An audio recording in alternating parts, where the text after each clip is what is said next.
کے خلاف کھڑے ہو.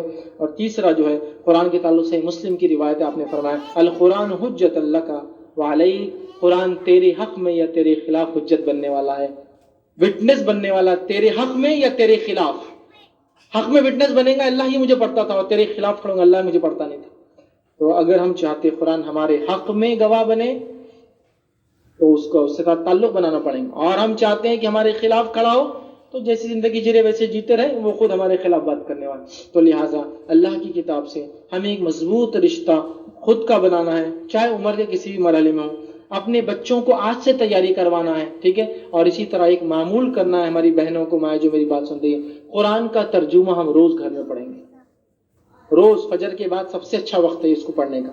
پھر بھی فجر کے بعد نہیں ہو سکتا تو شام میں، عصر کے بعد، عشاء کے بعد، جب بھی گھر میں آتے ہیں بیٹھیے.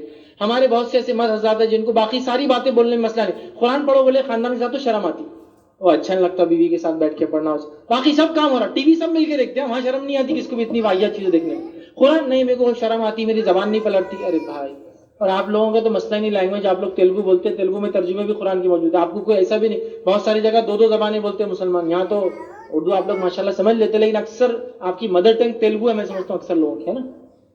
آپ کی زبان میں قرآن موجود ہے، آپ کو بیٹھنا ہے وہی زبان، آپ کو کوئی نئی زبان بھی نہیں بولنا، اور آپ کو کوئی تقریر نہیں دینا ہے. بیٹھ کے ترجمہ لیجیے، ترجمے کی 10 آیتیں سلیکٹ کیجیے، 10 سنانا، روز کرنا ہے. معمول بنا لیجیے، معمول بنا لیجیے اپنے بچوں کو ساتھ لے کے بیٹھنے کا، گھر کی عورتوں کو ساتھ لے کے بیٹھنے کا، قرآن پڑھنے کا. قرآنی اجتماع، چھوٹے چھوٹے اجتماع، جب قرآن پڑھ کے سنا جائے، معمول بنا لیجیے.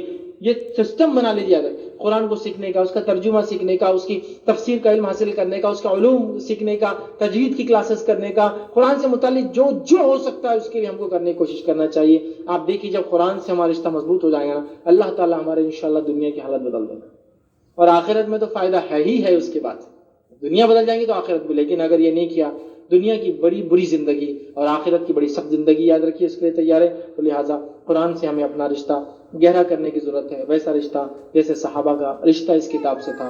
اور اس کے بعد اللہ تعالیٰ نے دنیا میں بھی ان کو عزت سے نوازا، اور آخرت میں یقیناً ان کا بہت بڑا مقام اور اجر اللہ کے پاس باقی ہے. ہم نے بھی جب اس کتاب کو اگر ہم پڑھیں گے، سمجھیں گے، ٹھیک ہے، قرآن پہ ایمان لانا، اس کو پڑھنا، اس کا سمجھنا، اس پہ عمل کرنا، اس کو دوسروں تک پہنچانا، علماء لکھتی ہے اس کے حقوق ہیں، یہ کریں گے انشاءاللہ تو یہ دنیا بھی سنور جائیں گی اور آخرت کی زندگی بھی ہماری انشاءاللہ اچھی ہوگی. میں اسی پر اپنی بات کو ختم کرتا ہوں.